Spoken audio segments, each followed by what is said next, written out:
वहीं बीजेपी ने छत्तीसगढ़ में धर्मलाल कौशिक को नेता प्रतिपक्ष चुना है, लेकिन उन्हें नेता प्रतिपक्ष बनाए जाने से पार्टी के कई नेता नाराज हो गए। पूर्व मंत्री और बीजेपी विधायक बृजमोहन अग्रवाल को नेता प्रतिपक्ष नहीं बनाए जाने पर उनकी सोशल मीडिया की टीम ने जमकर भड़ास निकाली। बृजमोहन अग्रवाल के मीडिया प्रभारी देवेंद्र गुप्ता ने सोशल मीडिया पर धर्मलाल कौशिक के खिलाफ अभद्र टिप्पणी कर दी।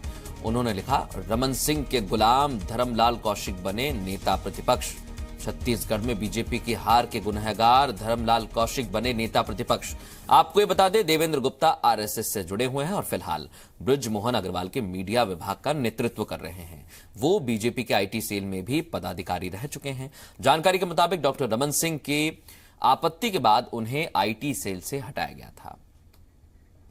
सुदीप इस समय हमारे सहयोगी हमारे साथ फोनलाइन पर जुड़ गए हैं। सुदीप, बहुत कम विधायक हैं और कुछ ही नाम आगे बढ़े थे, लेकिन क्या हम ये मानकर चलें कि धर्मलाल कौशिक के बाद अब बहुत ज्यादा नाराजगी बढ़ सकती है?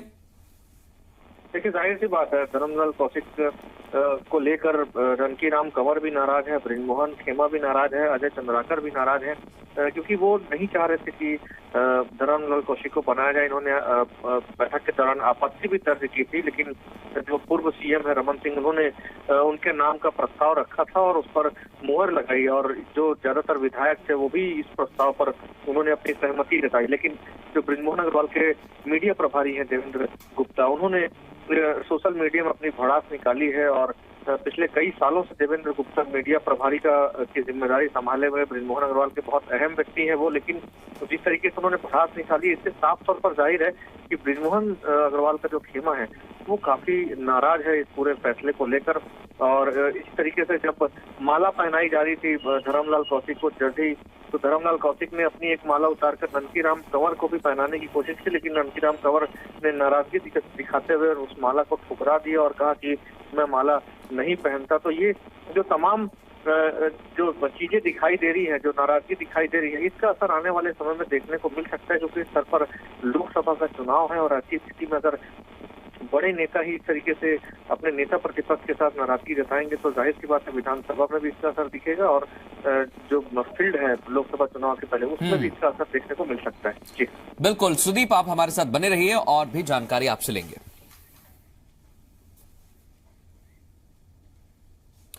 तो सवाल ये उठता है, क्या नेता प्रतिपक्ष नहीं बनाए जाने से बीजेपी नेता ननकीराम कंवर भी नाराज है? दरअसल रायपुर से जो तस्वीरें सामने आई उनसे तो यही लगता है कि ननकीराम कंवर भी नाराज हैं, क्योंकि ननकीराम कंवर ने धर्मलाल कौशिक के हाथों माला पहनने से इनकार कर दिया।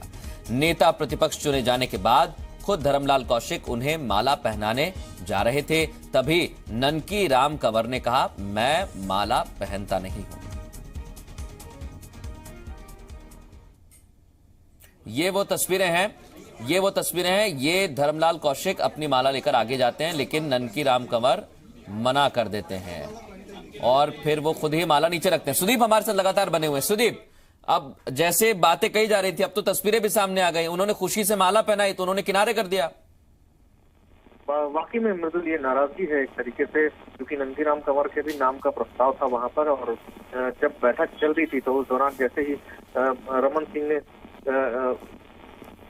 धर्मलाल कौशिक के नाम का प्रस्ताव रखा तो उसके बाद बृजमोहन अग्रवाल और ननकीराम कंवर दोनों नाराज हो गए और वो बैठक से वहां से उठ के बाहर निकल आए और उसके बाद दोनों के बीच काफी देर तक गुफ्तगू हुई। उन्होंने बैठक को भी उस वक्त के लिए छोड़ दिया था, लेकिन बाद में फिर वो उस बैठक में गए और उसके बाद ननकीराम कंवर के नाम का प्रस्ताव वहां पर लाया गया, लेकिन उनके नाम पर ज्यादातर सहमति नहीं थी। लेकिन ये जरूर था कि जो प्रदेश के जो प्रभारी हैं अनिल जैन और जो पर्यवेक्षक आए थे, जब उन्होंने देखा ज्यादातर विधायकों से बात की तो धर्मलाल कौशिक के नाम पर सहमति जताई गई और उसके बाद उनको नेता प्रतिपक्ष चुन लिया गया। और इसी की शायद नाराजगी थी, क्योंकि ननकीराम कंवर एक बार दिल्ली भी जा चुके थे और उन्होंने खुद को नेता प्रतिपक्ष बनाने के लिए कई बड़े नेताओं के सामने जो है सिफारिश भी की थी और कहा था कि प्रदेश की जो वर्तमान स्थिति है उसमें जिस तरीके से चुनाव के नतीजे आए हैं उससे साफ तौर पर जाहिर है कि जितने नेतृत्व हैं जिनके नेतृत्व में चुनाव लड़ा गया है उन सभी को बदलने की जरूरत है, क्योंकि उनके बिल्कुल, और जो चुनाव आने वाले हैं लोकसभा के, सुदीप, ये नाराजगी और ये मतभेद शायद वहां पर भी हमें देखने को मिले। बहुत शुक्रिया सुदीप तमाम बातचीत के लिए।